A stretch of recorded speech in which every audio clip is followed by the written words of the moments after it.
Welcome to the ninth video session of the chapter Human Health and Disease. In this module, we are going to learn about cancer, the types of cancer, causes of cancer, cancer detection and diagnosis.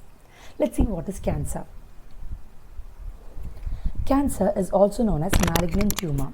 It is a group of disease involving abnormal cell growth. In our body, usually the cell grows and divides in a controlled and regulated manner.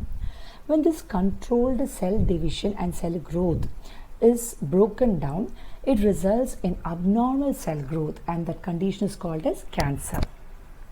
This abnormally growing cells, they have the potential to invade and spread to other parts of the body, and that condition is called as cancer, and it is considered as a major cause of death all over the world. The cancer is induced by certain external factors. These external factors are called as carcinogens. So carcinogens are external factors which can induce cancer.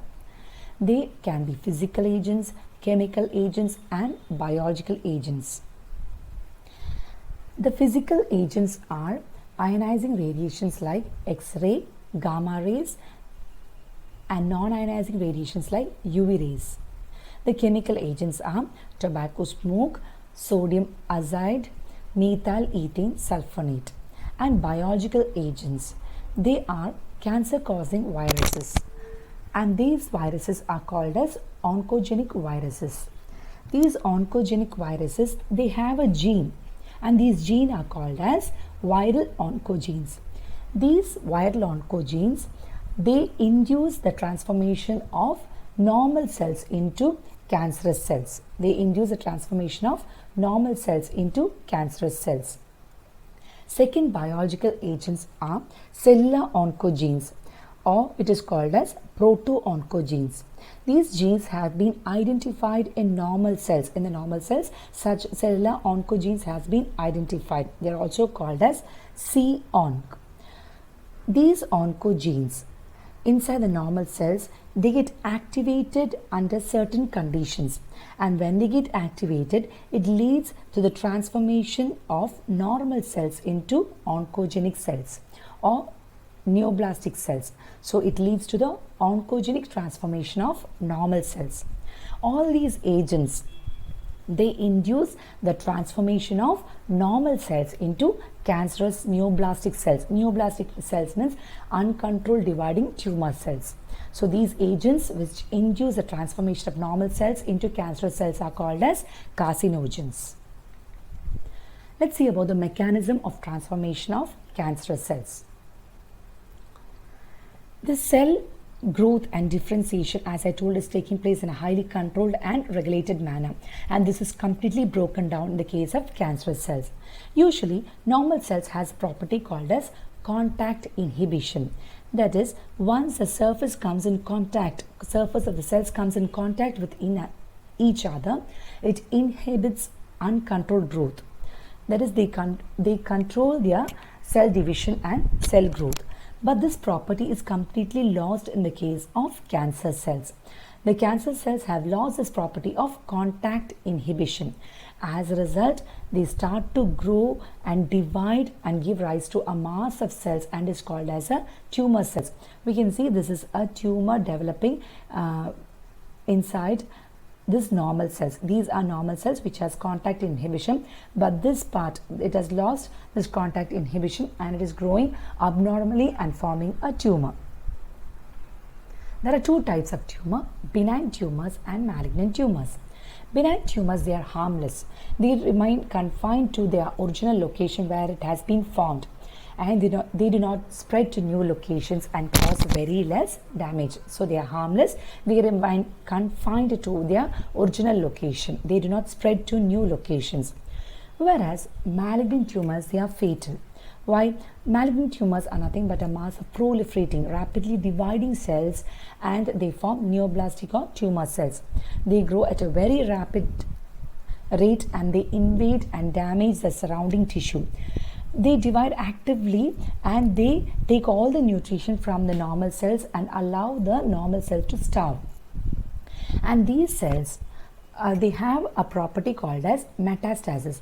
What is this metastasis? These cells, which is formed in the original location or where it has originated, the cells sloughed off or they get removed from that tumor and they move to distant sites or distant regions through the blood. And when they reach a new location, they get lodged there and they start to convert the normal cells into cancerous cells where they have reached. This property is called as metastasis.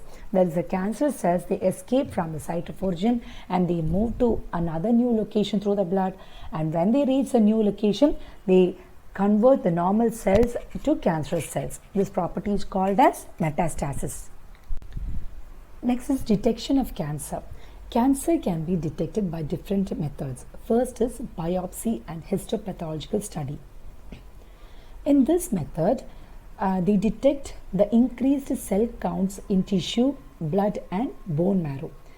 Okay, and it is done in case of leukemia. Leukemia is blood cancer. In the case of biopsy, if the doctor has a suspicion of a tissue to be cancerous, that piece of the suspected tissue is cut into thin sections and it is stained and examined under microscope, and this is called as histopathological study and is done by a pathologist, and thus they can confirm the presence of cancer. Second is radiography, like X-rays and CT. These terms are very common to us. It uses X-rays and CT to detect cancer is present in the internal organs. CT is called as computerized tomography, and in CT they use X-rays to generate a three-dimensional image of the internal organs. Third is MRI, magnetic resonance imaging. In MRI, they use strong magnetic field and non-ionizing radiations to detect if there is any pathological and physiological change in the living tissue. Last is antibodies against cancer-specific antigen, which is used to detect certain genes which cause cancers.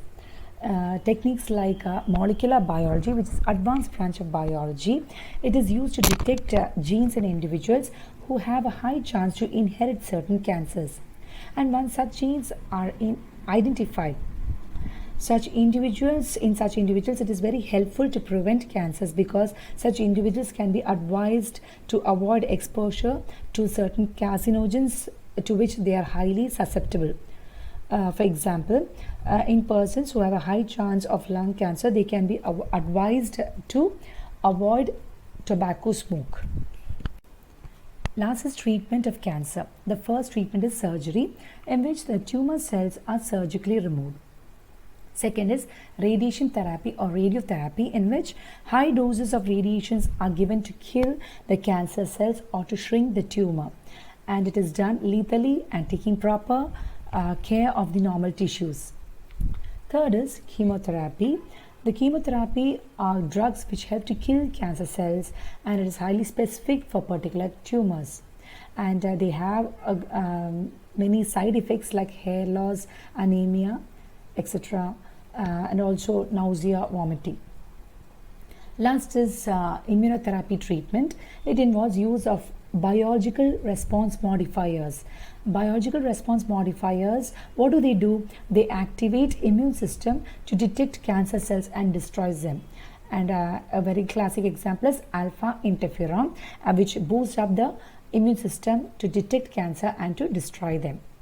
So cancers can be treated by 4 methods: surgery, radiotherapy, chemotherapy and immunotherapy. But in most cancers, it is treated by a combination of surgery, radiotherapy and chemotherapy. Thank you.